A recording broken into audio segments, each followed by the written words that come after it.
இந்த செய்தியினுடைய தலைப்பு விசுவாசத்தினாலே ஆபிரகாம். 8ஆம் வசனம் விசுவாசத்தினாலே ஆபிரகாம். 9ஆம் வசனம் விசுவாசத்தினாலே அவன். 11ஆம் வசனம் விசுவாசத்தினாலே சாராளும். 17ஆம் வசனம் மேலும் விசுவாசத்தினாலே ஆபிரகாம். தொடர்ச்சியாக நாம் எபிரேய புஸ்தகத்திலிருந்து தேவனுடைய வார்த்தையை சிந்தித்துக் கொண்டு வருகிறோம். இந்த நிருபம் 1ஆம் நூற்றாண்டிலே எழுதப்பட்ட நிருபம். இதனுடைய ஆசிரியர் யார் என்று தெரியவில்லை, ஆனால் பரிசுத்த ஆவியானவர் எழுதியிருக்கிறார். வேதாகமத்தில் அனைத்து 66 புத்தகங்களும் பரிசுத்த ஆவியினால் அருளப்பட்ட அது தேவனுடைய வார்த்தை. 1ஆம் நூற்றாண்டிலே வாழ்ந்த யூத விசுவாசிகள், யூத திருச்சபை அல்லது எபிரேய திருச்சபை ரோமர்களாலும் யூதர்களாலும் உபத்திரவப்படுத்தப்பட்ட காலம். ஒரு சில சபையில் வாழ்கிற கிறிஸ்தவர்கள் இந்த உபத்திரவுகளுக்கு பயந்து சபையை விட்டு பின்வாங்கி போய் கிறிஸ்துவை மறந்து கிறிஸ்துவுடைய சிலுவை மரணத்தை நிராகரித்து மீண்டும் மோசையினுடைய பழைய சட்டத்திட்டங்களுக்கும் பலிகளுக்கும் அவர்கள் திரும்புகிறார்கள். சுவிசேஷத்தை அறிந்தும் சத்தியத்தை அறிந்தும் மனப்பூர்வமாய் பாவம் செய்து சபையை விட்டு விலகி திருச்சபை நிராகரித்து கிறிஸ்துவை மறுதலிக்கிறார்கள். ஏன் இந்த சபையில வாழ்ற இந்த நபர்கள் பின்வாங்கி போனார்கள்? ஏன் இவர்கள் உபத்திரவுகளுக்கு பயந்து கிறிஸ்துவை மறுதலித்து சபை கூடுதலை நிராகரித்து சுவிசேஷத்தை மறந்து பின்வாங்கி போன ஒரு சூழலிலே காணப்பட்டார்கள்? ஏன் அநேக மக்கள் இன்றைக்கு திருச்சபை விட்டு பின்வாங்கி போகிறார்கள்? காரணம் விசுவாசமின்மை.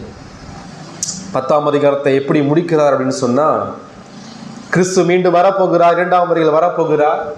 அந்த கிறிஸ்துடைய நியாய தீர்ப்புல நீதிமான் மட்டும்தான் பிழைக்க போறான், நீதிமான் மட்டும்தான் பரலோகத்திற்குள்ள பிரவேசிக்க போறான்.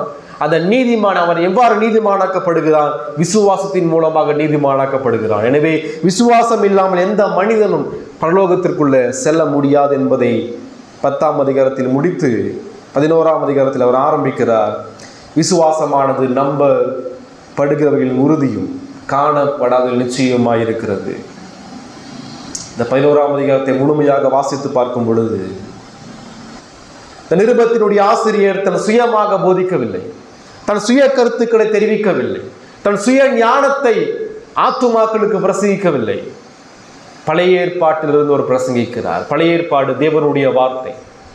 பழைய ஏற்பாடு நம்முடைய வாழ்க்கையிலே பரிசுத்தமாக ஏற்படுத்தது போதுமானது. வேத வாக்கியங்கள் எல்லாம் தேவனுடைய ஆவியில் அருளப்பட்டிருக்கிறது என்று வேதம் சொல்லுகிறது. பரிசுத்த ஆவியானவர் பழைய ஏற்பாட்டிலிருந்து சத்தியத்தை இந்த திருச்சபைக்கு அவர் பிரசங்கிக்கிறார். விசுவாசம் என்றால் என்ன? அடிப்படையா மீண்டும் மீண்டும் நாம் தெரிந்து கொள்ள வேண்டிய காரியம், விசுவாசம் என்றால் என்ன? விசுவாசம் என்பது தேவன் மீதும் அவரின் வார்த்தையின் மீதும் வைக்கும் உறுதியான நம்பிக்கை. விசுவாசம்னா என்ன அப்படின்னா, தேவன் மீதும் அவருடைய வார்த்தையின் மீதும் உறுதியான நம்பிக்கை, உறுதியான அசையாத நம்பிக்கை. இந்த விசுவாசம் எவ்வாறு கொடுக்கப்படுகிறது? மரித்து ஆத்துமாவில் விசுவாசம் இல்லை, அவனால் விசுவாசிக்க முடியாது, அவனால் ரட்சிப்பை பெற்றுக்கொள்ள முடியாது. அவருடைய ஆத்துமா பாவத்தில் மரித்து போயிருக்கிறது. எனவே இந்த விசுவாசம் நம்மில் எவ்வாறு உண்டாக்கப்படுகிறது?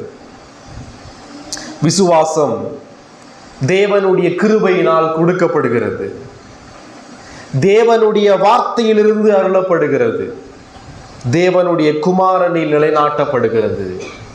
விசுவாசம் எவ்வாறு கொடுக்கப்படுகிறது?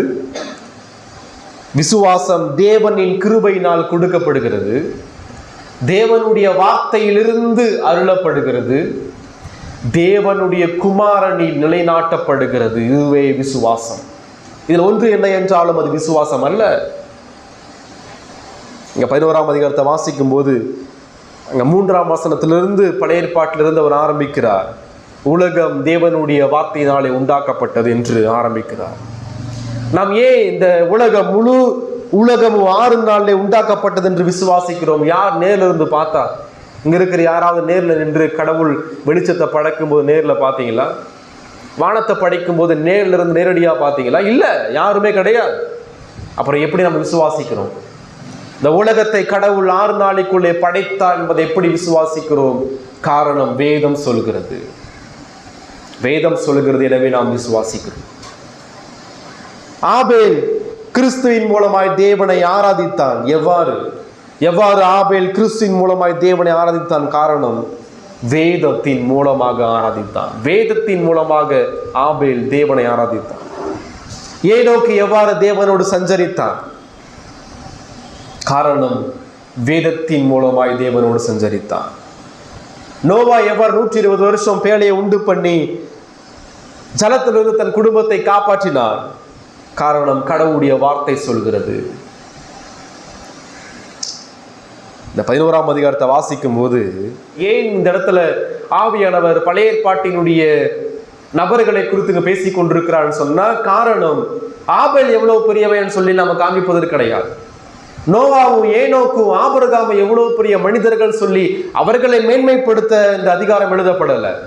இந்த 11ஆம் அதிகாரத்தினுடைய கதாநாயகன் ஆபேலோ, ஏனோக்கோ அல்லது ஆபிரகாமோ, ஈசாக்கோ, யோசேப்போ, மோசேவோ கிடையாது. இந்த 11ஆம் அதிகாரத்தினுடைய கதாநாயகன் தேவன். பலவீனமான இப்படிப்பட்ட பழைய ஏற்பாட்டினுடைய மனிதர்களுடைய வாழ்க்கையில அவர்கள் பாவிகளாய் இருந்த நேரத்தில் தேவன் தன் கிருபையின் மூலமாய் விசுவாசத்தை கொடுத்து, ரட்சிப்பை கொடுத்து, கிறிஸ்துவை காண்பித்து, நித்திய ஜீவனுக்கு நேராக தன் ரட்சிப்பை இழந்து போய் விடாதபடிக்கு வழிநடத்தின தேவனுக்கு தான் எல்லா மகிமையும் கனத்தையும் நாம் ஏறெடுக்க வேண்டும். சில சிந்திக்கும் பொழுது ஆபிரகாமினுடைய விசுவாசத்தை குறித்து நாம் இங்க படிக்கிறோம். 8ஆம் வசனம் முதல் 19ஆம் வசனம் வரைக்கும். முதலாவது காரியம் 8ஆம் வசனம், விசுவாசத்தினாலே ஆபிரகாம் புறப்பட்டு போனார்.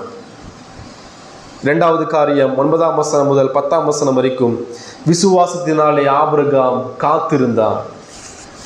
மூன்றாவது 11ஆம் வசனம் 12ஆம் வசனம், விசுவாசத்தினாலே ஆபிரகாம் பிள்ளையை பெற்றான். நான்காவது 17 முதல் 19ஆம் வசனம் வரைக்கும், விசுவாசத்தினாலே ஆபிரகாம் தன் மகனை ஒப்பு கொடுத்தான். 4 காரியங்களாக இந்த பகுதி பிரிக்கப்படுகிறது. ஒவ்வொரு வசனத்திலேயும் விசுவாசத்தினாலே என்று 4 முறை பயன்படுத்தப்பட்டிருக்கிறது. இங்க ஆபிரகாமை குறித்து நாம தெரிந்து கொள்ளணும்னு சொன்னா, ஆதியாகமம் 12ஆம் அதிகாரம் முதல் 26ஆம் அதிகாரம் வரைக்கும் நம்ம வாசிக்கணும். இப்ப என்ன நடைபெறுது? 8ஆம் வசனத்தை வாசிக்கும் போது, விசுவாசத்தினாலே ஆபிரகாம் தான் சுதந்திரமாக பெறப்போகிற இடத்திற்கு போகும்படி அழைக்கப்பட்ட போது கீழ்ப்படிந்து தான் போகும் இடம் என்னதென்று அறியாமல் புறப்பட்டு போனார். யார் இந்த ஆபிரகாம்? இந்த ஆபிரகாம் எங்கு வாழ்ந்தார்? இந்த ஆபிரகாமுடைய சமுதாயம் எப்படிப்பட்டது? இந்த ஆபிரகாமுடைய குடும்பம் எப்படிப்பட்டது? கடவுள் ஆபிரகாமை அழைப்பதற்கு முன்பாக, ஆபிரகாம் ரட்சிக்கப்படுவதற்கு முன்பாக ஆபிரகாம் எங்கு வாழ்ந்தான், எவ்வாறு வாழ்ந்தான், எப்படி வாழ்ந்தான்? யோசுவா 24ஆம் அதிகாரத்தை வாசிக்கும் பொழுது, யோசுவா 24ஆம் அதிகாரம் 2ஆம் வசனம்,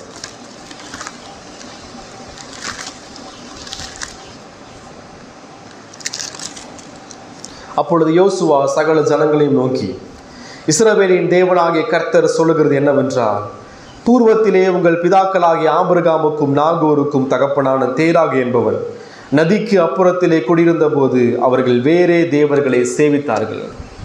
இப்ப கடவுள் ஆபிரகாம் அழைப்பதற்கு முன்பாக ஆபிரகாமுடைய நிலைமையை குறித்து நம்ம சிந்திப்பது மிக முக்கியமான காரியம். கடவுள் அழைத்த உடனே ஆபிரகாம் புறப்பட்டு போறான் அப்படின்னு சொன்னா, ஆபிரகாம் புறப்பட்டு போவதற்கு முன்னாடி ஆபிரகாமுக்குள் ஒரு நிகழ்ச்சி நடைபெற்றிருக்கிறது. இங்க ஆபிரகாம் யார்? ஆபிரகாம் விக்கிரகத்தை வணங்கக்கூடிய ஒரு புறஜாதியான்.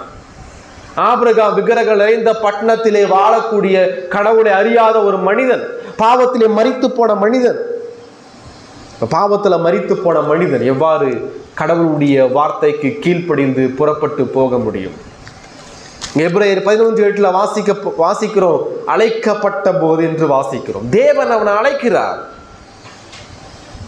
இந்த வசனத்தை நம்ம சிந்திக்கும் பொழுது, விசுவாசத்தினாலே ஆபிரகாம் புறப்பட்டு போனான் என்றால் அவனாகவே தற்செயலாக புறப்பட்டு போல, அவன் புறப்பட்டு போகிறான் என்றால் அதற்கு முன்பாக தேவன் அவன் இருதயத்தில் செயலாற்றி இருக்கிறார். தேவன் அவன் இருதயத்தில் மரித்து போன ஆத்துமாவை உயிர்ப்பித்து மறுபிறப்பை கொடுத்திருக்கிறார். மனம் திரும்புதலையும் விசுவாசத்தையும் கொடுத்திருக்கிறார். நான் பார்க்கிற காரியம், அழைத்தது யார்? யாரை அழைத்தார்? எங்கிருந்து அழைத்தார்? எதற்காக அழைத்தார்? இப்ப ஆபிரகாம் விசுவாசத்தினாலே தன்னுடைய சொந்த ஊரை விட்டுட்டு ஒரு இடத்திற்கு போறான் அப்படின்னு சொன்னா அவன் தானாக போல, அழைத்த தேவன் எப்படிப்பட்ட தேவன் என்பதை அறிந்திருந்தார். இப்ப ஆபிரகாம் அழைச்ச தேவன் எப்படிப்பட்ட தேவன்? அழைத்தது யார்? அழைத்தவர் எப்படிப்பட்டவர்? அப்போஸ்தலர் 7ஆம் அதிகாரம் 2ஆம் வசனம். அப்போஸ்தலர் 7ஆம் அதிகாரம் 2ஆம் வசனம். அதற்கு அவன், சகோதரரே, பிதாக்களே, கேளுங்கள். நம்முடைய பிதாவாகிய ஆபிரகாம் காரானூரிலே குடியிருக்கிறதற்கு முன்னமே மெசபத்தோமியா நாட்டில் இருக்கும் போதே மகிமையின் தேவன் அவனுக்கு தரிசனமாகி. அழைத்த தேவன் எப்படிப்பட்ட தேவன்? எப்படிப்பட்ட தேவன் ஆபிரகாம் தரிசனமானார்? மகிமையின் தேவன் என்று சொல்லப்படுது. மகிமையின் தேவன் ஆபிரகாம் தரிசனமானார். ஆதியாகமம் 12ஆம் அதிகாரம் 1ஆம் வசனம் முதல். கர்த்தர் ஆபிரகாமை நோக்கி, நீ உன் தேசத்தையும் உன் இனத்தையும் உன் தகப்பனுடைய வீட்டையும் விட்டு புறப்பட்டு நான் உனக்கு காண்பிக்கும் தேசத்துக்கு போ. இது தேவனுடைய கட்டளை, தேவனுடைய அழைப்பு. தேவன் ஆபிரகாம் அழைத்தார். அழைத்த தேவன் எப்படிப்பட்டவர்? அழைத்த தேவன் மகிமையான தேவன். யாரை அழைச்சார்? ஒரு விசுவாசியை அழைக்கல. நல்ல கவனிங்க, தேவன் அழைத்தது ஒரு விசுவாசியை கிடையாது, ஒரு ரட்சிக்கப்பட்ட மனிதனை கிடையாது, ரட்சிக்கப்பட்ட ஆபிரகாமை கிடையாது. தேவன் அழைக்கும் பொழுது ஆபிரகாம் எப்படிப்பட்ட நிலையிலே காணப்பட்டான்? விக்கிரகாரனைக்காரனாய் காணப்பட்டான். சூரியனையும் சந்திரனையும் வணங்கக்கூடிய நபராய் காணப்பட்டான். விக்கிரகத்தை உண்டாக்கக்கூடிய நபராய் காணப்பட்டான். இப்ப அப்படிப்பட்ட பாவத்தில் மரித்து போன தேவனுடைய கோபாக்கினை கீழ்ப்பட்ட நரகத்துக்கு நேராக சென்று கொண்டிருந்த ஆபிரகாமை மகிமையின் தேவன் அழைக்கிறார். இங்கிருந்து அழைக்கிறார். கிறிஸ்தவர்கள் வாழ்ந்த சமுதாயத்திலிருந்து ஆபிரகாம் அழைக்கல. விசுவாசிகள் சூழ்ந்திருந்த இடத்திலிருந்து ஆபிரகாம் அழைக்கல. திருச்சபை இருந்த கிராமத்திலிருந்து ஆபிரகாம் அழைக்கல. நியாயப்பிரமாணமும் பரிசுத்த வேதமும் இருந்த பட்டணத்திலிருந்து ஆபிரகாம் அழைக்கல. எங்கிருந்து கடவுள் ஆபிரகாமை அழைக்கிறார்னு சொன்னா, ஊர் என்கிற விக்கிரக நிறைந்த பட்டணத்திலிருந்து அழைக்கிறார். அங்க ஒரு மனுஷன் கூட விசுவாசி கிடையாது.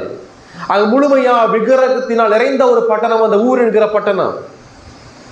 அந்த பட்டணத்திலிருந்து ரட்சிக்கப்படாத, மனம் திரும்பாத, பாவத்தில் மரித்து போன ஆபிரகாமை கடவுள் அழைக்கிறார். எதற்காக அழைத்தார்? நான் காண்பிக்கும் தேசத்துக்கு போ. அழைத்தது யார்? மகிமையின் தேவன். யாரை அழைச்சார்? பாவத்தில் மரித்து போன ஆபிரகாமை அழைச்சார். எங்கிருந்து அழைச்சார்? பாவம் நிறைந்த பட்டணத்திலிருந்து அழைச்சார். எதற்காக அழைச்சார்? பரம தேசமாகிய பரலோக ராஜ்யத்திற்கு செல்வதற்காக அழைத்திருக்கிறார். இப்ப ஆபிரகாம் விசுவாசினாலே புறப்பட்டு போ, கடவுள் நான் காண்பிக்கும் தேசத்துக்கு புறப்பட்டு போன்னு சொன்ன உடனே அவன் புறப்பட்டு போறான்னு சொன்னா, விசுவாசம் அவனிலிருந்து உண்டானது கிடையாது. விசுவாசம் தேவன் கொடுத்தது. அந்த விசுவாசம் எவ்வாறு உண்டாகும்? கேள்வியினாலே விசுவாசம் உண்டாகிறது. வேத வசனம் இருந்தால் மட்டும்தான் விசுவாசம் உண்டாகும். இந்த இடத்துல ஆபிரகாமுக்கு தேவன் தமது வார்த்தையின் மூலமாய் மறுபிறப்பை உண்டு பண்ணினார். அவன் புறப்பட்டு போகணும்னு சொன்னா அதுக்கு முன்னாடி அழைக்கப்பட்டிருக்கணும். அதான் 8ஆம் வசனத்துல வாசிக்கிறோம். எபிரேயர் 11:8 ஆபிரகாம் அழைக்கப்பட்ட போது புறப்பட்டு போனான். அவன் தன்னுடைய பிரயாணத்தை ஆரம்பிக்கணும்னு சொன்னா அதுக்கு முன்னாடி அவன் தேவனால் அழைக்கப்பட்டிருக்கணும். அந்த அழைப்பு என்பது தேவனுடைய நித்திய அழைப்பு. அந்த அழைப்பு என்பது கடவுளுடைய மறுபிறப்பு. அந்த அழைப்பு என்பது பாவத்திலும் அக்கிரமத்திலும் மரித்து போயிருக்கிற ஒரு பாவியுடைய இருதயத்தில் தேவன் தமது வார்த்தையின் மூலமாய் தமது ஆவியானவரை கொண்டு அவனுக்குள் கிரியை செய்து அவனுக்குள் ஜீவனை உண்டு பண்ணி அவனை தன் ரட்சிப்பிற்கென்று அழைக்கிறார். அதுதான் ரோமர் 8:28 வாசிக்கிறோம். தேவன் எவர்களை முன்னறிந்தாரோ அவர்களை தன்னுடைய குமாரனுடைய சாயலாய் ஒப்பாயிருப்பதற்கு முன்குறித்திருக்கிறார். தேவன் எவர்களை முன்குறித்தாரோ அவர்களை அழைத்தும் இருக்கிறார். தேவன் எவர்களை அழைத்தாரோ அவர்களை நீதிமான்களாக்கி இருக்கிறார். தேவன் எவர்களை நீதிமான்களாக்கினாரோ அவர்களை மகிமைப்படுத்தியும் இருக்கிறார். அழைப்பு என்பது மரித்த ஆத்துமாவில் தேவன் தன் வல்லமையான அழைப்பின் மூலமாய் அந்த ஆத்துமாவை உயிர்ப்பித்து ரட்சிப்பிற்கென்று நியமித்து நித்திய ஜீவனுக்கென்று அவர் கொண்டு செல்கிறார். அழைத்தது மகிமையின் தேவன். இந்த அப்போஸ்தலர் 7:2 வாசிக்கப்பட்ட அந்த மகிமையின் தேவன் என்ற வார்த்தை முழு வேதாகமத்திலும் 2 முறை மட்டுமே பயன்படுத்தப்பட்டிருக்கு. மகிமையின் தேவன் என்ற வார்த்தை பழைய ஏற்பாட்டில் ஒரே முறை மட்டும்தான் பயன்படுத்தப்பட்டிருக்கு. சங்கீதம் 29 சங்கீதம் 3 வசனம். சங்கீதம் 29 3 வசனம். கர்த்தருடைய சத்தம் தண்ணீர்களின் மேல் தொனிக்கிறது, மகிமையுள்ள தேவன் முழங்குகிறார். மகிமையுள்ள தேவன் என்ற வார்த்தை சங்கீதம் 29:3 அப்போஸ்தலர் நடபடிகள் 7:2 மட்டுமே காண்பிக்கப்படுகிறது. மகிமையுள்ள தேவன் என்றால் என்ன அர்த்தம்? மகிமை என்றால் என்ன அர்த்தம்? மகிமை என்றால் என்ன? ஆபிரகாம் அழைச்சது ஒரு சாதாரண மனிதன் கிடையாது. ஆபிரகாம் அழைச்சது தேவன். அந்த தேவன் எப்படிப்பட்ட தேவன்? அந்த தேவன் மகிமையுள்ள தேவன். அந்த மகிமையுள்ள தேவன் தான் ஆபிரகாம் மாத்திரமல்ல, இங்க இருக்கிற உங்களை என்னை ரட்சிப்பிற்கு என்று அழைத்திருக்கிறார். உங்களுடைய கிறிஸ்தவ வாழ்க்கையை நீங்க முதலாவது புரிந்து கொள்ளுங்க. இங்க இருக்கிற விசுவாசிகள், இங்க இருக்கிற உங்களை தான் சொல்றேன், இங்க இருக்கிற விசுவாசிகள் ரட்சிக்கப்பட்டிருப்பீங்கன்னு சொன்னா உங்களை ரட்சித்த கடவுள் எப்படிப்பட்ட கடவுள் என்பதை முதல்ல அறிந்து கொள்ளுங்க. உங்களை அழைத்து ரட்சித்து நீதிமானாக்கி பரிசுத்தமாக்கி நித்திய ஜீவனுக்கென்று அழைத்து செல்கிற கடவுள் எப்படிப்பட்ட கடவுள் என்ற அறிவு உங்களுக்குள்ள இல்லைன்னு சொன்னா உங்களால ஒருபோதும் கடவுளை பயத்தோடு தாழ்மையோடு ஆராதிக்க முடியாது. திருச்சபையினுடைய பலவீனத்திற்கு மிக அடிப்படையான காரணம், மக்கள் சபையை விட்டு பின்வாங்கி போவதற்கு அடிப்படையான காரணம் என்னன்னு சொன்னா, மக்களிடம் மனம் திரும்புவது இல்லாததற்கு அடிப்படையான காரணம் என்னன்னு சொன்னா, உங்களுக்கு கடவுள் யார் என்று தெரியவில்லை, உங்களுக்கு கடவுளை பற்றிய அறிவு இல்லை. நீங்கள் என்ன நினைத்துக் கொண்டிருக்கிறீர்கள்? கடவுள் நம்மை போலதான் அவரும் இருப்பார் நினைத்துக் கொண்டிருக்கிறீர்கள். தேவனை பற்றிய வேதபூர்வமான உயர்வான சிந்தனை, தேவனை பற்றிய மகிமையான மகத்துவமான சிந்தனை உங்களிடம் இல்லாமல், உங்கள் ஆவிக்குரிய வாழ்க்கை அனலும் இல்லாமல் குளிரும் இல்லாமல் இருந்து கொண்டிருக்கிறது. உங்களுடைய வாழ்க்கையில வேத வாசிப்பு இல்லை, உங்களுடைய வாழ்க்கையில ஜெபம் இல்லை, உங்களுடைய வாழ்க்கையில பாவத்தை மேற்கொள்கிற மனம் திரும்புதல் இல்லை, உங்களுடைய வாழ்க்கையில மெய்யான ஆராதனை இல்லை, உங்களுடைய வாழ்க்கையில வேதபூர்வமான திருச்சபையோடு இணைந்து தேவனை தொழுது கொள்கிற அமைப்பு இல்லைன்னு சொன்னா அஸ்திபாரமான அடிப்படையான ஒரே காரணம், உங்களுக்கு தேவன் யார் என்று தெரியவில்லை. உங்களை அழைச்ச கடவுள் முதல்ல யாருன்னு சொல்லி புரிஞ்சுக்கோங்க. உங்களை அழைச்ச கடவுள் சும்மா சாதாரணமான நபர்லாம் கிடையாது. உங்களை அழைச்ச கடவுள் மகிமையுள்ள கடவுள். மகிமைனா என்ன அர்த்தம்? யாத்ரா 33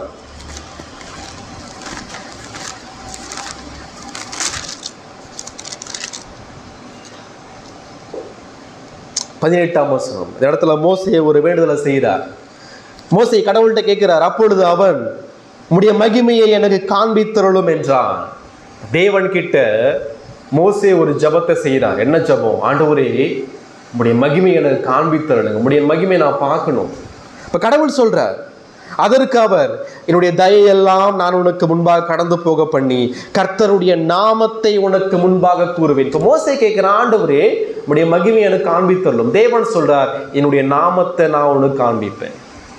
கடவுளுடைய குணாதிசயங்கள். தேவனுடைய மகிமை என்றால் என்ன? தேவனுடைய மகிமை என்பது தேவன் யார், அவர் எப்படிப்பட்டவர், அவருடைய குணாதிசயங்கள் என்ன என்பதனுடைய ஒட்டுமொத்த தொகுப்பு தான் தேவனுடைய மகிமை. இப்போ மோசே கேட்ட ஜபத்திற்கு தேவன் பதில் கொடுக்கிறார். 34 வாசிக்கும் பொழுது 6 வசனம், தேவனுடைய மகிமைனா என்ன? கர்த்தர் அவனுக்கு முன்பாக கடந்து போகிற போது அவர், கர்த்தர் கர்த்தர் இரக்கமும் கிருபையும் நீடிய சாந்தமும் மகாதயும் சத்தியம் உள்ள தேவன், 1000 தலைமுறைகளுக்கு இரக்கத்தை காக்கிறவர், அக்கிரமத்தையும் மீறுதலையும் பாவத்தையும் மன்னிக்கிறவர், குற்றவாளியை குற்றமற்றவனாக விடாமல் பிதாக்கள் செய்த அக்கிரமத்தை பிள்ளைகளிடத்திலும் பிள்ளைகளுடைய பிள்ளைகளிடத்திலும் 3ஆம் 4ஆம் தலைமுறை மட்டும் விசாரிக்கிறவர் என்று கூறினார். தேவனுடைய மகிமை என்றால் என்ன? தேவனுடைய மகிமை என்பது அவருடைய குணாதிசய ஒட்டுமொத்த தொகுப்பு. கடவுள் யார்? ஏசாயா பார்க்கிறார். உயரமும் உன்னதமுமான சிங்காசனத்தின் மீது ஆண்டவர் வீற்றிருக்க கண்டேன். சேராபீன்கள் எல்லாம் தங்கள் முகத்தையும் கால்களையும் மூடி சேனைகளில் கர்த்தர் பரிசுத்தர் பரிசுத்தர் பரிசுத்தர், பூமி அனைத்தும் அவருடைய மகிமையினால் நிறைந்திருக்கிறது என்று கூப்பிட்டு சொன்னார்கள். இப்படிப்பட்ட மகிமையுள்ள கடவுளை மகிமைப்படுத்த தான் நாம் அழைக்கப்பட்டிருக்கிறோம். தேவனுடைய மகிமை 2 வகைப்படும். ஒன்று தேவனுடைய உள்ளார்ந்த மகிமை. அந்த மகிமை எந்த மனுஷனும் கடவுளுக்கு கொடுக்க முடியாது. அவர் அந்த மகிமையில் பூரணமானவர். இரண்டாவது, தேவனுக்கு ஏறெடுக்கும் மகிமை. ஆங்கிலத்தில் பார்க்கும்போது இன்ட்ரின்சிக் க்ளோரி, அஸ்கிரைப் க்ளோரின்னு சொல்லுவாங்க. தேவனுடைய 2 விதமான மகிமை. கடவுள் தன்னில் தானே மகிமை உள்ளவர். நாம் அவருக்கு மகிமையை செலுத்தினாலும் செலுத்தாமற் போனாலும் அவர் பூரண மகிமையானவர்.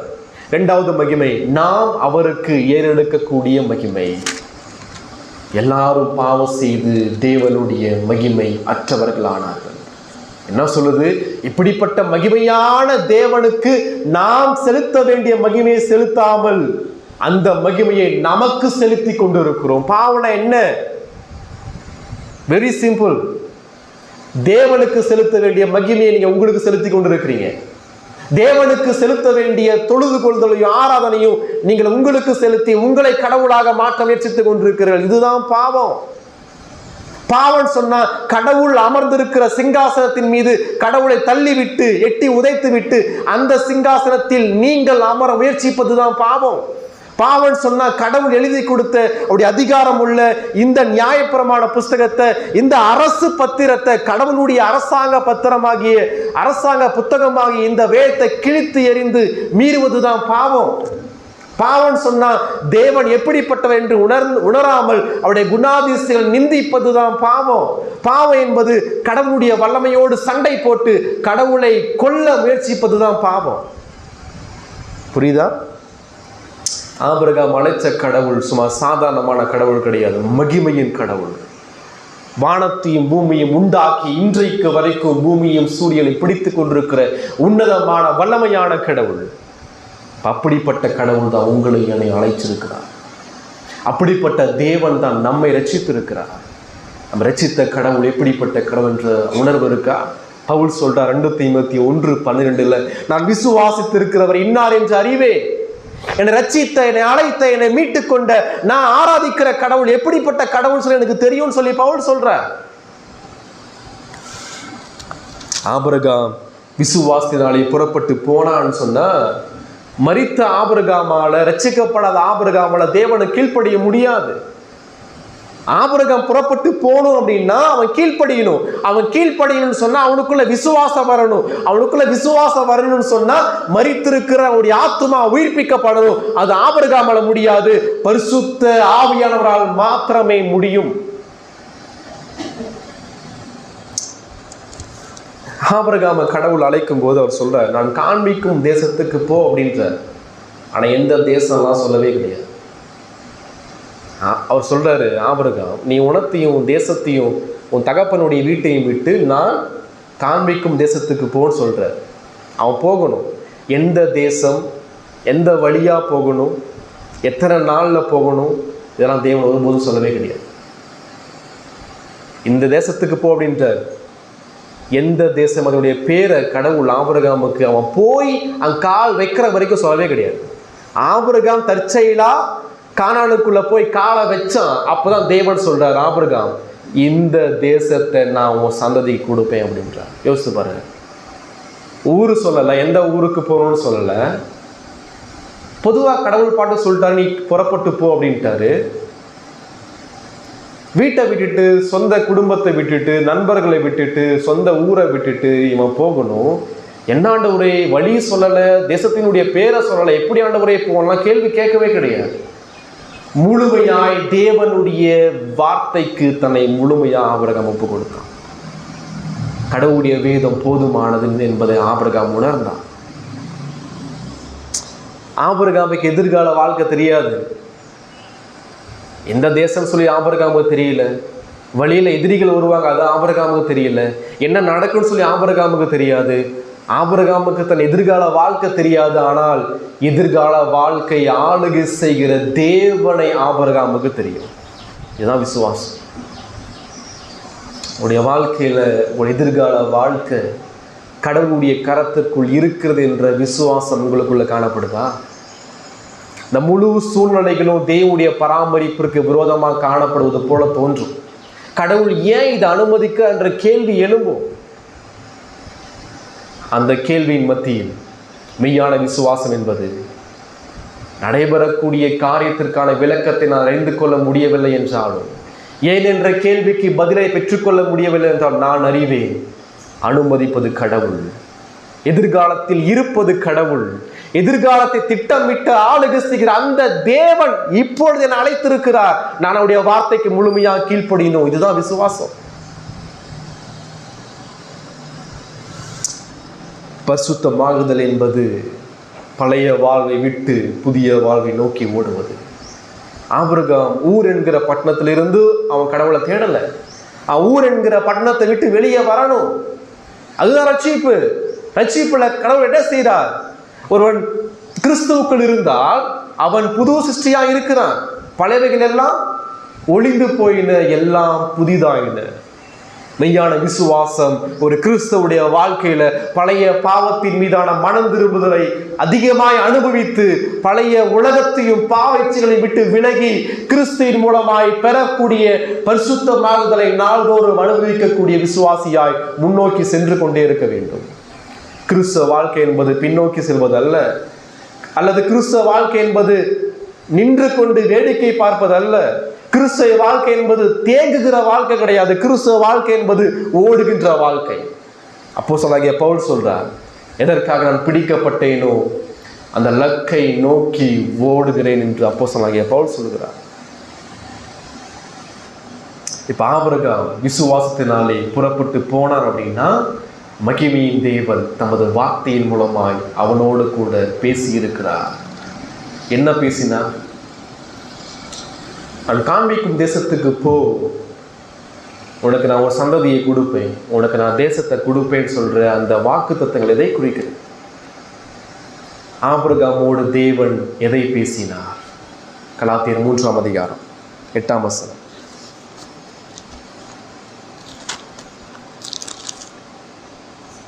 கலாத்தியர் 3ஆம் அதிகாரம் 8ஆம் வசனம். மேலும் தேவன் விசுவாசத்தினாலே புறஜாதிகளை நீதிமான்கள் ஆக்குகிறார் என்ற வேதம் முன்னாக கண்டு உனக்குள் சகல ஜாதிகளும் ஆசீர்வதிக்கப்படும் என்று ஆபிரகாமுக்கு சுவிசேஷமாக முன்னறிவித்தது. தேவன் ஆபிரகாமுக்கு 3 வகையான வாக்குத்தத்தங்களை கொடுக்கிறார். ஒன்று சந்ததி, இரண்டாவது தேசம், மூன்றாவது அந்த சந்ததியின் மூலமாய் அனைத்து புறஜாதிகளும் ஆசீர்வதிக்கப்படுவார்கள்.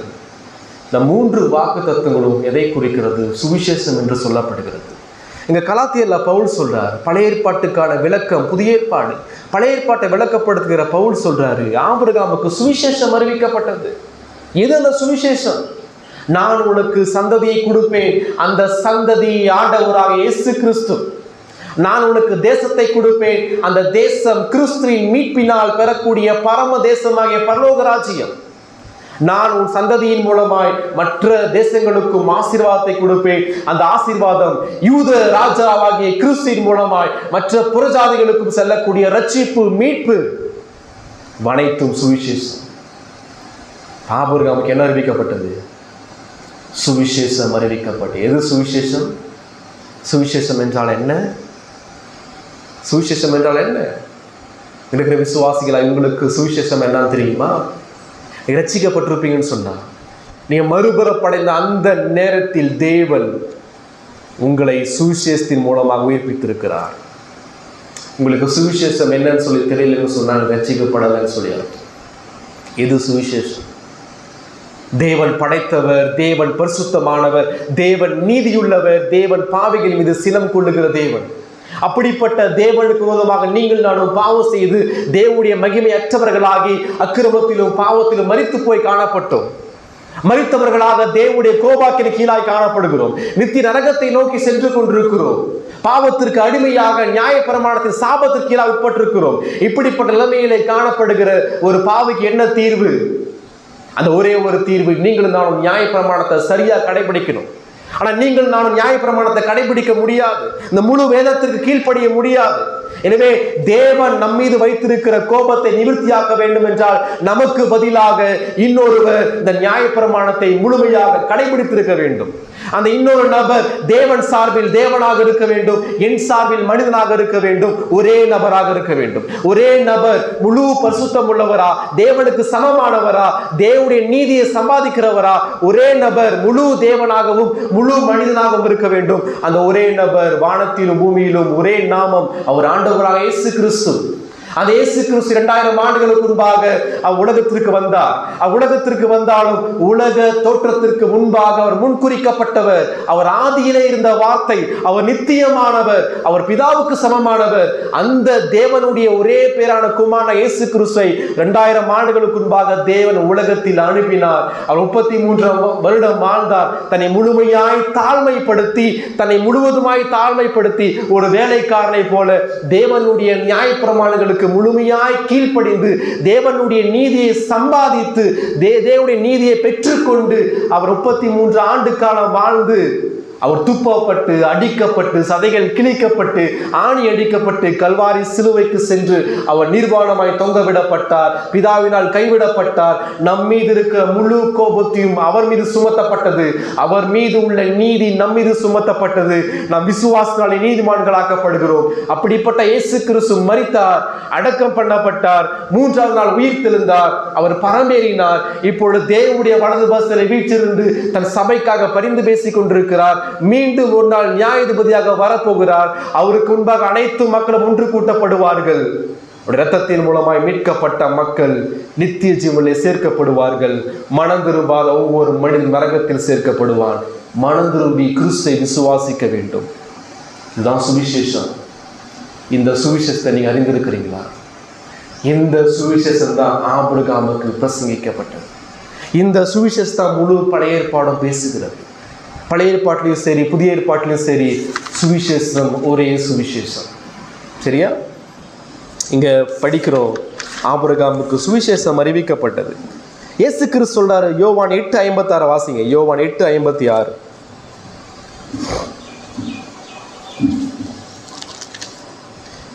உங்கள் பிதாவாகிய ஆபிரகாம் என்னுடைய நாளை காண ஆசையாயிருந்தான், கண்டு களி கூர்ந்தான் என்றார். இயேசு கிறிஸ்து சொல்றார், உங்கள் பிதாவாகிய ஆபிரகாம் யாரை பார்க்க ஆசையா இருந்தான்? என்னை பார்க்க ஆசையா இருந்தான், என்னை பார்க்க ஆசையா இருந்தான், என்னை கண்டு களி கூர்ந்தான் என்று சொல்லப்படுகிறது.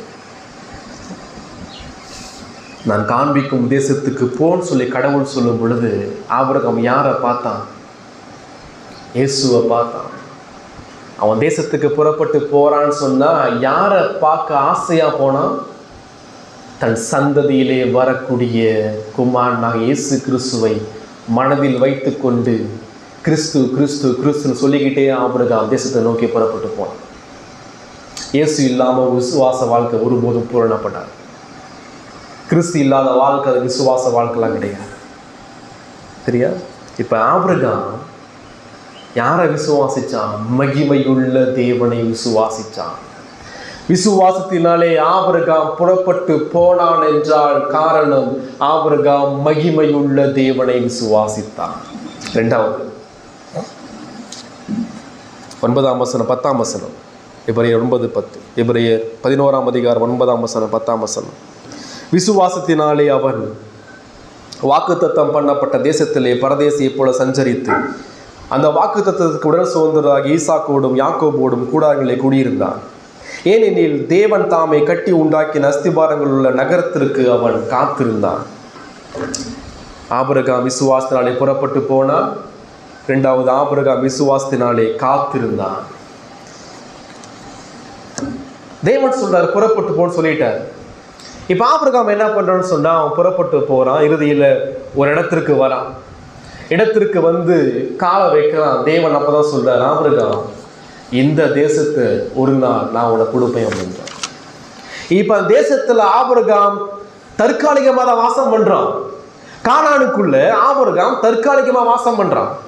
அங்க கூடாரம் போட்டு வாசம் பண்றான். அங்கிருந்து எகிப்திற்கு போறான். அங்கிருந்து கூடாரத்தை பயிர்த்து கொண்டு இன்னொரு இடத்திற்கு போறான். இப்ப தேவன் வாக்குத்தத்தம் பண்ணப்பட்ட கானானுக்குள்ள ஆபிரகாம் போனாலும் அது நிரந்தரமா அவனுக்கு கொடுக்கப்படல. சரியா? இப்ப அப்படிப்பட்ட நிலையிலே ஆபிரகாம் காணப்பட்டாலும் அந்த நேரத்தில் அவன் பொறுமையோடு காத்திருந்தான். ஆபிரகாம் கேள்வி கேட்கல, என்ன ஆண்டவரே நீங்க புறப்பட்டு போன்னு சொன்னீங்க, நான் வந்துட்டேன், இதை எனக்கு கொடுங்க, இப்பயே கொடுங்கன்னு சொல்லலாம் கேட்கல. கடவுள் சொல்ற ஒரு நாள் நான் உனக்கு கொடுப்பேன் அப்படின்றார். ஆனாலும் ஆபிரகாம் பொறுமையோடு அந்த தேசத்தில் அவன் காத்திருந்தான். என்ன சொல்றாரு? வாக்குத்தத்தம் பண்ணப்பட்ட தேசத்திலே பரதேசியை போல சஞ்சரித்தான். இந்த தேசத்தை தான் கடவுள் எனக்கு கொடுக்க போறான்னு சொல்லி தெரிஞ்சிருந்தும் அந்த இடத்துல அவன் ஒரு பரதேசியை போல வாழ்ந்திருந்தான். பரதேசின என்ன அர்த்தம்? திரிகிறவன் சொல்லி அர்த்தம். நிலையானவன் அல்ல என்று சொல்லி அர்த்தம். இங்கிருந்து இடத்திற்கு போவான்னு சொல்லி அர்த்தம். பரதேசியை போல சஞ்சரித்தான், கூடாரங்களில் அவன் வாசம் பண்ணினான். கூடாரம்னா என்ன அர்த்தம்? கூடாரம்னா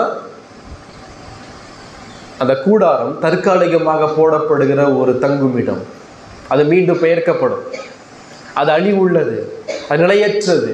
கூடாரம்னு சொன்னா அஸ்திபாரம் போட்டுலாம் கட்ட மாட்டாங்க.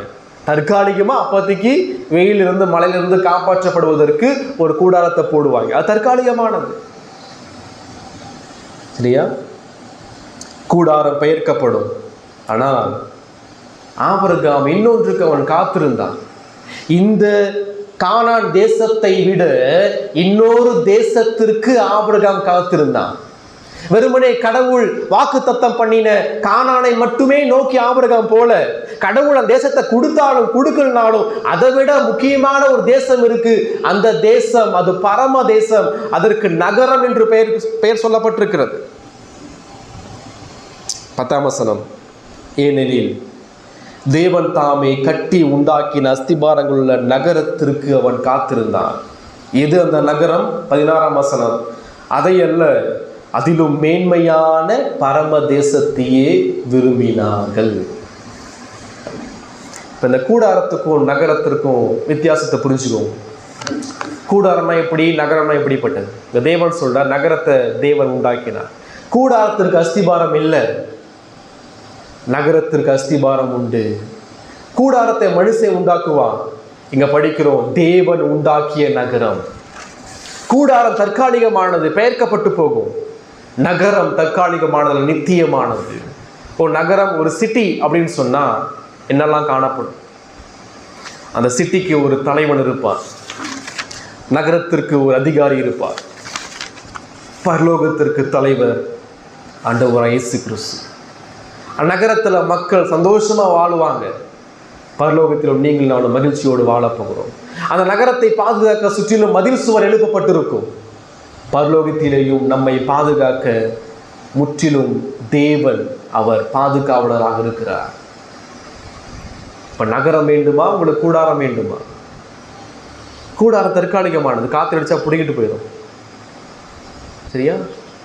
நகரம் நிரந்தரமானது. நம்ம எதை நோக்கி சென்று கொண்டிருக்கிறோம்?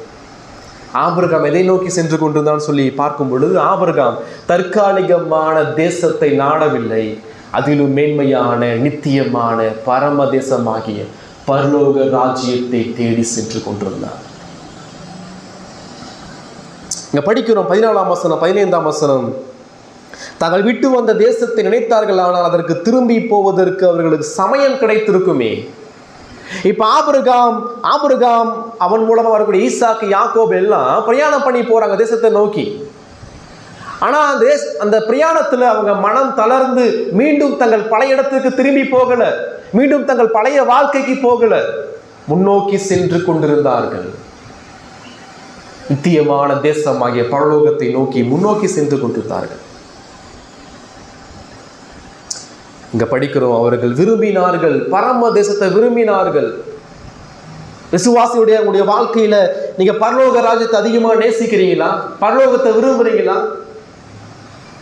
நித்தியமான வாழ்க்கையின் மீதான உள்ள உங்கள் விசுவாசம் எந்த அளவு காணப்படுது?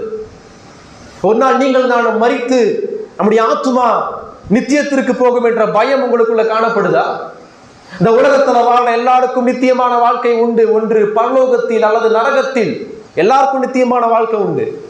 மனம் திரும்பாமல், கிறிஸ்தை விசுவாசியாமல், பாவத்தை மேற்கொள்ளாமல், தேவனை ஆராதிக்காமல் வாழ்கிற ஒவ்வொரு ஆத்துமாவும் நித்தியமாய் பல கோடி ஆண்டுகளாக, எல்லையற்ற நாட்களாக நரகத்தில் தவிக்க போகிறது. இந்த நோடி உங்கள் ஆத்துமா உங்களை விட்டு எடுபட்டு போகும் என்றால் உங்கள் ஆத்துமா எங்க செல்லும்? பூமியில வாழ்ற கொஞ்ச காலத்துல கடவுளை ஆராதிக்காத ஒரு நபர் செத்து போன பிறகு நித்தியமான வாழ்க்கையில நான் கடவுளை ஆராதிக்க போறேன்னு சொல்வது எந்த அளவுக்கு முட்டாள்தனமானது. வாரத்தில் ஒரு நாள் தேவனுடைய சமூகத்துல நிற்காத மனிதன் மரித்த பிறகு நித்தியமான தேவனுக்கு முன்பாக நிற்க போறேன்னு சொல்வது எந்த அளவுக்கு முட்டாள்தனமானது. பரிசுத்தமான ஓய்வு நாள் வேதாகமத்தில் நித்தியத்திற்கு ஒப்பீட்டாக காண்பிக்கப்படுகிறது. சண்டே அப்படின்னு சொன்னா ஏதோ 1 மணி நேரம் வந்துட்டு போறோம்னு சொல்லி அது அர்த்தம் கிடையாது. ஞாயிற்றுக்கிழமை திருச்சபைக்கு வரும்போது என்ன அறிக்கை செய்யறோம் தெரியுமா? இந்த ஞாயிற்றுக்கிழமை நான் நித்தியமாய் வாழக்கூடிய பரலோகத்தினுடைய நிழலாட்டம் தான் இந்த ஓய்வு நாள், இந்த கர்த்தருடைய நாள். வந்திருக்கிற நாம் எதை விசுவாசிக்கிறோம்? ஞாயிற்றுக்கிழமையில தேவனை ஆராதிக்க போறேன், ஒரு நாள் நான் மரணத்திற்கு பிறகு கடவுளை நித்தியமாய் ஆராதிக்க போறேன் என்பதனுடைய அடையாளம் தான் ஞாயிற்றுக்கிழமை. இந்த ஞாயிற்றுக்கிழமை உங்கள் ஆத்துமாவை தீர்மானிக்கிறது. இந்த ஞாயிற்றுக்கிழமை நீங்கள் வேதபூர்வமாய் ஆராதிக்கிற ஆராதனை உங்கள் ஆத்துமாவின் நித்திய நாளை தீர்மானிக்கிறது. உங்கள் ஆத்துமா நித்தியமா எங்கு வாழ போகும் என்பதை இந்த ஞாயிற்றுக்கிழமை வெளிப்படுத்துகிறது. ஏதோ வாரத்துல ஒரு நாள் வந்துட்டு போற விஷயம் கிடையாது. சண்டே, இந்த ஞாயிற்றுக்கிழமை உங்கள் ஆத்துமாவோடு இணைக்கப்பட்டிருக்கிறது. இந்த ஞாயிற்றுக்கிழமை உங்கள் நித்திய வாழ்க்கையோடு இணைக்கப்பட்டிருக்கிறது. இப்ப கூடாரத்துல குடியிருக்கிறான், ரைட்? யாரு? ஆபிரகாம். இங்க குடியிருக்கிறான், உடனே கூடாரத்தை பெயர்க்கிறான், வேற இடத்திற்கு போறான், குடியிருக்கிறான். குடியிருக்கும் பொழுது ஆபிரகாம் ஒரு விஷயத்தை செய்யறான். எங்கெல்லாம் கூடாரத்தை பெயர்த்து கொண்டு கூடாரத்தை போடுறானோ அங்கெல்லாம் ஒரு விஷயத்தை ஆபிரகாம் செய்யறான். வாசிங்கள 12ஆம் அதிகாரம் 8ஆம் வசனம். பரதேசியா சஞ்சரிக்கிற அந்த தேசத்துல கூடாரத்தை எங்கெல்லாம் பெயர்த்து கொண்டு போடுறானோ அங்கெல்லாம் ஒரு விஷயத்தை ஆபிரகாம் செய்யறான். 8ஆம் வசனம். பின்பு அவன் அவ்விடம் விட்டு பெயர்ந்து, இவ்விடம் விட்டு கானானை விட்டு பெயர்ந்து பெத்தேலுக்கு கிழக்கே இருக்கும் மலைக்கு போய் பெத்தேல் தனக்கு மேற்காகவும் ஆகி கிழக்காகவும் இருக்க கூடாரம் போட்டு அங்கே கர்த்தருக்கு ஒரு பலிபீடத்தை கட்டினார். சரியா? 13ஆம் அதிகாரம் 3ஆம் வசனம் 4ஆம் வசனம். தான் முதல் ஒரு பலிபீடத்தை உண்டாக்கினதுமான ஸ்தலம் மட்டும் போனான். 18ஆம் வசனம் 13-18. அப்பொழுது ஆபிரகாம் கூடாரத்தை பெயர்த்து கொண்டு போய் எபிரேயர்களுக்கு மம்ரேயின் சமபூமியில் சேர்ந்து கூடியிருந்து அங்கே கர்த்தருக்கு ஒரு பலிபீடத்தை கட்டினார். என்ன செய்யறான் ஆபிரகாம்? கூடாரத்தை பெயர்த்து கொண்டு இன்னொரு இடத்துல கூடாரம் போடும்போது ஒரு விஷயத்தை அவன் செய்யறான். பலிபீடத்தை கட்டி கடவுளுக்கு பலி செலுத்துகிறான். ஏன் ஆபிரகாம் பலி செலுத்தணும்? பரதேசியை போல சஞ்சரிக்கூடிய தேசம், சரியா? நிலையற்ற ஒரு தேசத்துல வாழ்ந்து கொண்டிருக்கிற ஆபிரகாம் பலிபீடத்தை கட்டி கடவுளுக்கு பலி செலுத்துறான். கடவுளுக்கு பலி செலுத்த வேண்டும் என்பதை ஆபிரகாமுக்கு யார் கற்றுக் கொடுத்தது? ஆபிரகாமுடைய ஊர் விக்கிரகத்தால் நிறைந்த ஒரு பட்டணம். ஆபிரகாம் வாழ்ந்த பட்டணத்துல யாரும் பலி செலுத்தல. ஆபிரகாமுடைய பெற்றோர் யாரும் பலி செலுத்தல. ஆனால் ரட்சிக்கப்பட்ட பிறகு தன் பரதேசியாய் வாழ்கிற இடத்திலே கூடாரத்தை பெயர்த்து கொண்டு எங்கெல்லாம் கூடாரம் போறானோ அங்கெல்லாம் ஒரு விஷயத்தை செய்யறான். கடவுளை தொழுது கொள்றான். கடவுளை இப்படிதான் தொழுது கொள்ளணும்னு சொல்லி ஆபிரகாம் யார் கற்றுக் கொடுத்தது? ஆதாம் ஏவாளிடம் தேவன் கற்றுக் கொடுத்தார். பலியின் மூலமாய் கடவுளை ஆராதிக்க வேண்டும் என்று அவர்கள் ஆபேலு கற்றுக் கொடுத்தார்கள். சரியா? அதற்கு பிறகு ஏனோக்கு தேவனுக்கு பலி செலுத்தினார். நோவா தேவனுக்கு பலி செலுத்தினார். பாபேல் கோபுரத்திற்கு பிறகு கடவுளை ஆராதிப்பது நிறுத்தப்பட்டது. பாபேல் கோபுரம் கட்டுறாங்க, பெரிய கோபுரம் கட்டுறாங்க. கடவுள் அதை தாறு மாலாக்கி உடைச்சு போட்டுறாரு. மக்கள் சிதறடிக்கப்படுறாங்க. கடவுளை மறந்து போறாங்க. படைத்த கடவுளை மறந்து போறாங்க. மீண்டும் தேவனுடைய உடன்படிக்கை ஆபிரகாமுக்கு கொடுக்கப்படுகிறது. ஆபிரகாம் பலி செலுத்துறான். எப்படி பலி செலுத்தியிருப்பான்? பலிபீடத்தை கட்டுறான், ஆட்டுக்குட்டியை பலி செலுத்துறான். அங்க படிக்கிறோம், ஆபிரகாம் பலிபீடத்தை கட்டி தேவனை தொழுது கொண்டான். வர்ஷிப், ஆராதனைன்னு சொன்னா அதுக்கு முன்னாடி பலிபீடம் அவசியம். பலிபீடம்னு சொன்னா அந்த பலிபீடத்தின் மீது ஒரு ஆடு வெட்டப்படணும். அந்த ஆடு வெட்டப்பட்டா மட்டும் ரத்தம் சிந்தப்படணும். ரத்தம் சிந்தப்பட்டா மட்டும் தான் பாவங்கள் மன்னிக்கப்படணும். ஏன்னு சொன்னா ரத்தம் சிந்தல் இல்லாமல் பாவ மன்னிப்பு இல்லை. பாவ மன்னிப்பு இல்லாமல் கடவுளை தொழுது கொள்ள முடியாது. ஆபிரகாம் பரதேசியை போல வாழ்ந்தாலும் அவனுக்கு தெரியும், தேவன் பரிசுத்தர், நான் பாவியான மனிதன், நான் தேவனை தொழுது கொள்ள வேண்டும் என்றால் எனக்கு பதிலாக தேவன் வாக்குத்தத்தம் பண்ணப்பட்ட ஸ்திரீயின் வித்து, தேவன் அடித்து தோலை உண்டாக்கின அந்த ஆட்டுக்குட்டி, ஆபேல் பலி செலுத்தின அந்த ஆட்டுக்குட்டி, எனக்கு வாக்குத்தத்தம் பண்ணப்பட்ட எனது சந்ததியாகிய இயேசு கிறிஸ்து எனக்காக பலி செலுத்தப்பட வேண்டும் என்பதை ஆபிரகாம் விசுவாசித்தான். எங்க விசுவாசிக்கிறான்? பரதேசியை போல திரிந்து கொண்டிருக்கிற இடத்துல. உடைய வாழ்க்கையில இந்த உலக வாழ்க்கை நிலையான வாழ்க்கை கிடையாது. ஆனால் இந்த உலக வாழ்க்கையில பல உபத்திரவத்தின் ஊடாக பாடுகள் வழியாக வாழ்ந்து கொண்டிருக்கிற உங்களுக்கும் எனக்கு தேவன் கொடுத்த கட்டளை, கடவுளை தொழுது கொள்ளணும். எப்படி தொழுது கொள்ளணும்? கிறிஸ்துவின் மீட்பின் மூலமாய், கிறிஸ்து நமக்காக சிந்திய இரத்தத்தின் மூலமாய் தேவனை தொழுது கொள்ள வேண்டும். ஆபிரகாம் தன் வாழ்ந்த ஒவ்வொரு நாளும் செய்த ஒவ்வொரு செய்கைகளிலும் கிறிஸ்துவை வெளிப்படுத்திக் கொண்டே இருந்தான். கிறிஸ்துவுடைய மரணத்தை வெளிப்படுத்திக் கொண்டே இருந்தான். ஆபிரகாம் பலி செலுத்தினார்.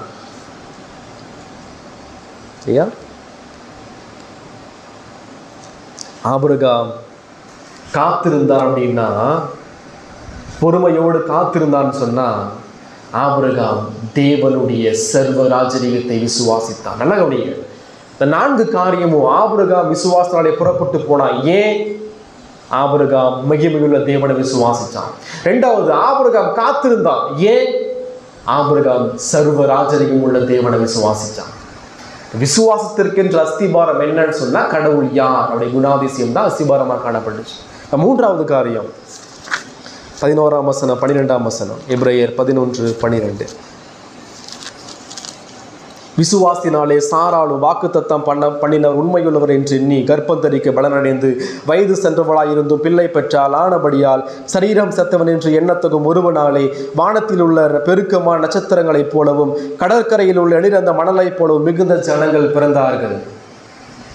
விசுவாசத்தினாலே ஆபிரகாம் புறப்பட்டு போனான். விசுவாசத்தினாலே ஆபிரகாம் காத்திருந்தான். 3வது, விசுவாசத்தினாலே ஆபிரகாம் பிள்ளையை பெற்றெடுத்தான். நல்லா கவனிங்க, இப்ப தேவன் சொல்றார், உனக்கு நான் சந்ததியை கொடுப்பேன்னு சொல்லி. ஆபிரகாமுக்கு வயசு கிட்டத்தட்ட 100 வயசு. சாராள் கிழவியா இருக்கிறார். இப்ப அந்த சமயத்துல தேவன் வந்து சொல்றாரு, ஆபிரகாம் முதிர்ந்த காலத்திலே நான் உனக்கு ஒரு குமாரனை கொடுப்பேன்னு சொல்லி சொல்றாரு. இத சாராள் கேட்கிறா. கேட்டவர் என்ன செய்யறான்னு சொன்னா, சாராள் சிரிக்கிறார். ஆதியாகமம் 18ஆம் அதிகாரத்தை வாசிக்கும் போது அதை படிக்கிறோம். தேவன் ஆபிரகாம் சொல்றார், உனக்கு நான் குமாரனை கொடுப்பேன்னு சொல்லி. சாராள் பின்பக்கமா கேட்டு சிரிக்கிறார். என்ன ஆண்டவரே, நான் கிழவியா இருக்கிறேன், எனக்கு எப்படி பிள்ளை பெறும்? அதை கடவுள் பார்க்கிறார். சாராள் நகைத்ததை கடவுள் கேட்டார். அது சாராளுக்கு தெரியாது, கடவுள் பார்க்கிறது. தேவன் ஆபிரகாம் சொல்றார், ஆபிரகாம் நான் உங்கள்கிட்ட சொன்னதை சாராள் நகைத்து கொண்டிருக்கிறார். சாருடைய ஒவ்வொரு சிரிப்பையும் கடவுள் பார்த்து கொண்டிருந்தார். தேவனுடைய பார்வைக்கு மறைவான சிருஷ்டிப்பு ஒன்றும் கிடையாது. இப்ப அதற்கு பிறகுதான் சாராள் மனம் திரும்புகிறார். மனம் திரும்பின பிறகு ஆபிரகாமோடு இணைந்து பிள்ளையை பெற்றெடுக்கிறார். நல்ல கவனி, ஆபிரகாம் முதிர்ந்த வயது உள்ளவர். சராசரியா 100 வயசு. 100 வயசு யாராவது இருக்கீங்களா? இல்ல. 60 வயசு இங்க யாரும் கிடையாது. சாராளுக்கு அவன் கிழவியா இருக்கிறார். 90 வயசு பக்கம் சாராளுக்கு. இந்த சமயம் 2 பேருக்கு எப்படி குழந்தை பிறகு? ஆபிரகாமுக்கு சாராளுக்கு எப்படி குழந்தை பிறகு? இந்த ஒட்டுமொத்த உலகமும் அதை நம்புமா? ஒட்டுமொத்த உலகத்தின் பார்வையில, மருத்துவ பார்வையில, இயற்கையின் பார்வையில அது சாத்தியமற்றது, முடியாத விஷயம். ஆனா ஆபிரகாமும் சாராளும் இணைந்தார்கள். எதன் அடிப்படையில்? இந்த ஒட்டுமொத்த உலகமும் தேவனுடைய பராமரிப்புக்கு எதிராக இருந்தாலும், ஒட்டுமொத்த உலகமும் கடவுளுடைய வார்த்தை பொய்ன்னு சொல்லி எதிர்த்து நின்றாலும், 2 பேர் கடவுளுடைய வார்த்தை அது உண்மையானது, கடவுளுடைய வார்த்தை அது பொய்யுரையானது, தேவனுடைய வார்த்தை வல்லமையானதை விசுவாசித்து இணைந்தார்கள். இணைந்து ஈசாக்கை பெற்றெடுத்தார்கள். உங்களால் முடியுமா? இப்படிப்பட்ட விசுவாச வாழ்க்கையில இப்படிப்பட்ட மேன்மையான காரியத்தை நம்மளால செய்ய முடியுமா?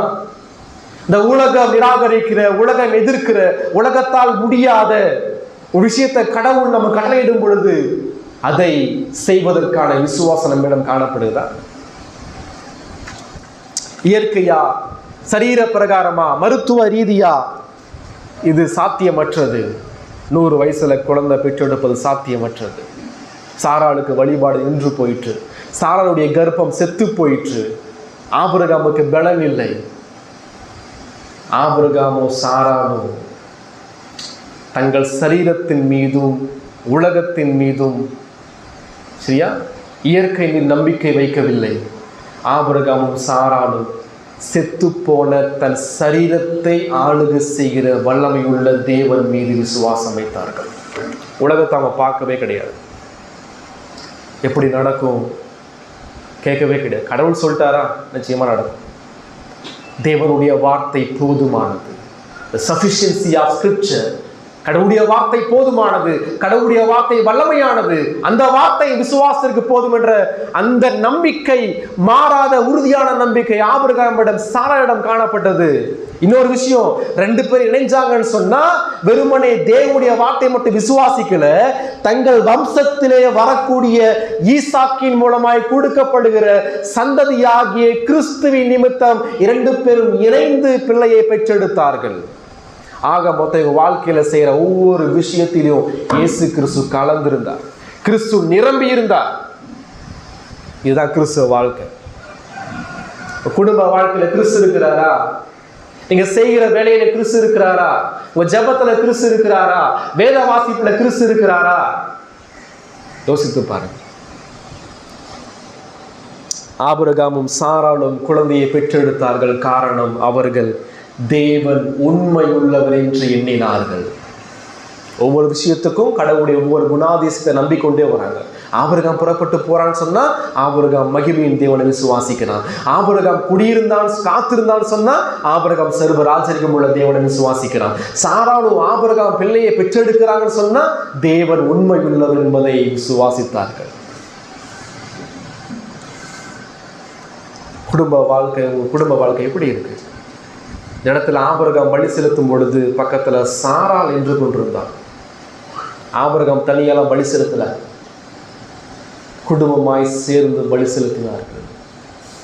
கிறிஸ்து குடும்பமாய் இருக்கிறவங்களுடைய வாழ்க்கையில் அறிந்து கொள்ள வேண்டிய விஷயம், மனைவி இல்லாமல் ஆராதிக்கிற கணவனுடைய ஆராதனையை தேவன் வெறுக்கிறார். கணவன் இல்லாமல் ஆராதிக்கிற மனைவியுடைய ஆராதனையை தேவன் வெறுக்கிறார். யோசுவா 24 சொல்றார். யோசுவா சொல்றார், நானும் என் வீட்டாருமோ என்றால் கர்த்தரையே சேவிப்போம். நான் மட்டும் சொல்லல, அல்லது என் மனைவி என் பிள்ளைகள் மட்டும் சொல்லல. நானும் என் வீட்டாருமோ என்றால் நான், என் மனைவி, என் பிள்ளைகள், நானும் என் வீட்டாருமோ என்றால் கர்த்தரை சேவிப்போம். அதுவே தேவனுக்கு பிரியமான ஆராதனை. சரியா? உங்களுடைய ஆராதனை வாழ்க்கை மிக மிக பலவீனமானதாக இருக்கு. நீங்கள் இன்னும் சரியா கடவுளை ஆராதிக்கல. குடும்பமாய் சேர்ந்து ஆராதிக்கிற ஆராதனையை மட்டுமே தேவன் விரும்புகிறார். சரியா? 4வது இறுதியா 17ஆம் வசனம் 19ஆம் வசனம். மேலும் விசுவாசத்தினாலே ஆபிரகாம் தான் சோதிக்கப்பட்ட போது ஈசாக்கை பலியாக ஒப்பு கொடுத்தான்.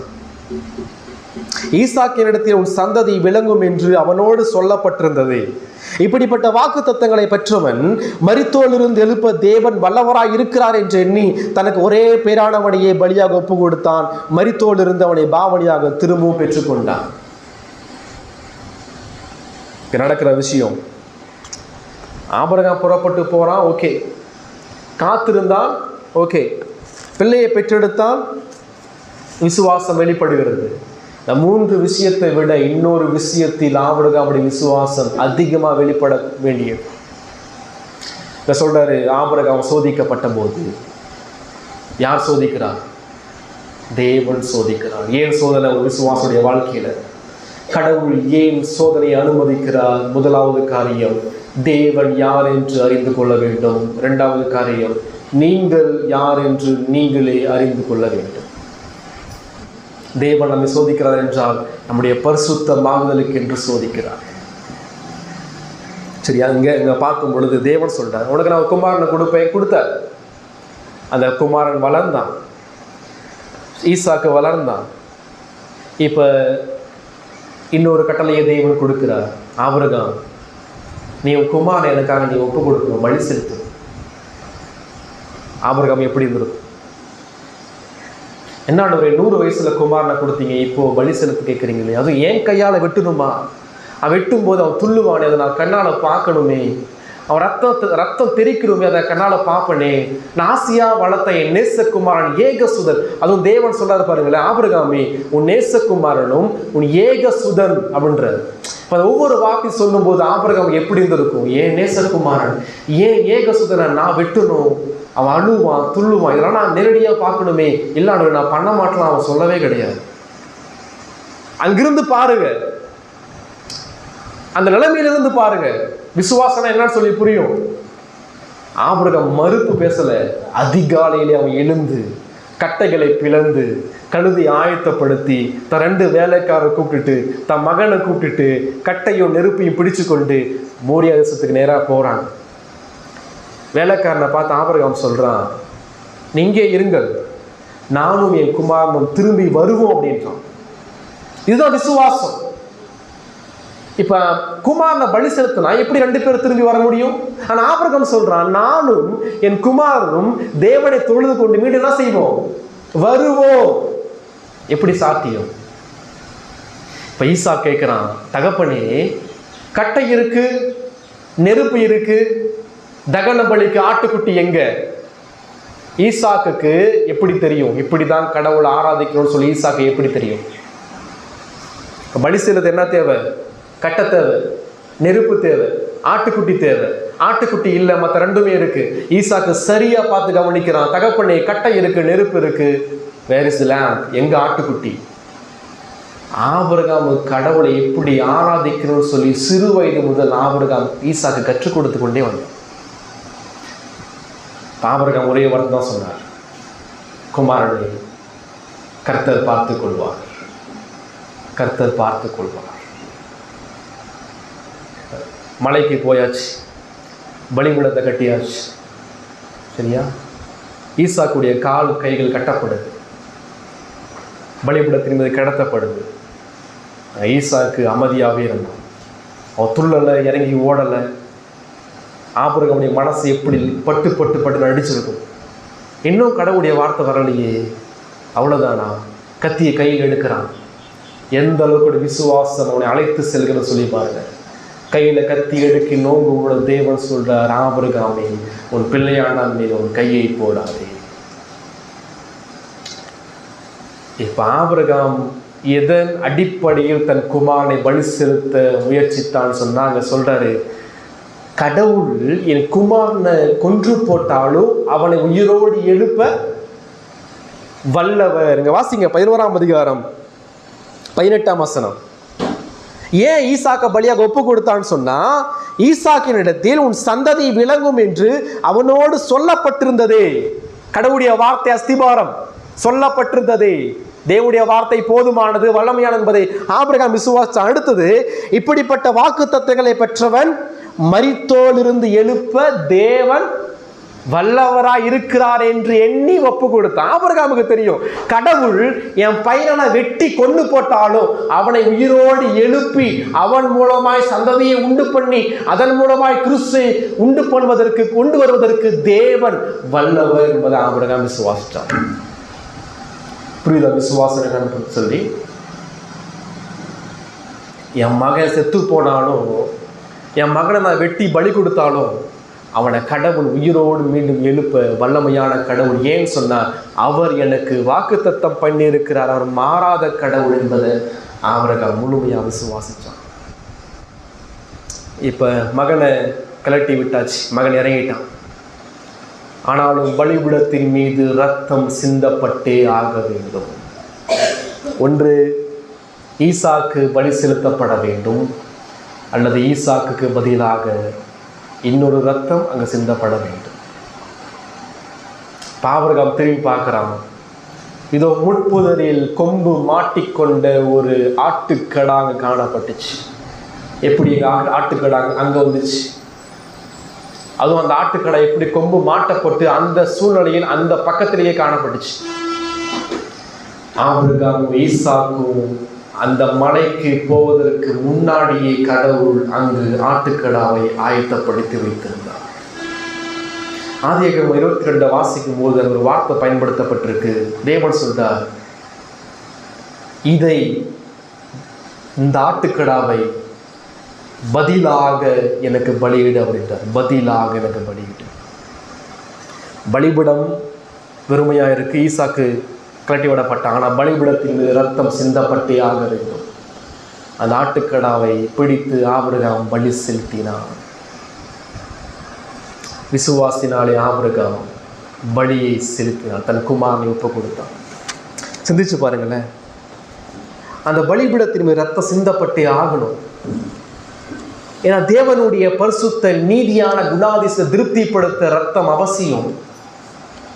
ஈசாக்குக்கு பதிலாக இன்னொரு ஆடு பலி செலுத்தப்பட்டது. நீங்கள் நானும் தேவனுடைய கோபாக்கின் கீழாய் காணப்பட்டோம். நரகத்துக்கு நேராக போய் கொண்டிருந்தோம். கடவுளுடைய நீதியான உக்கிரத்துக்கு நேராய் காணப்பட்டோம்.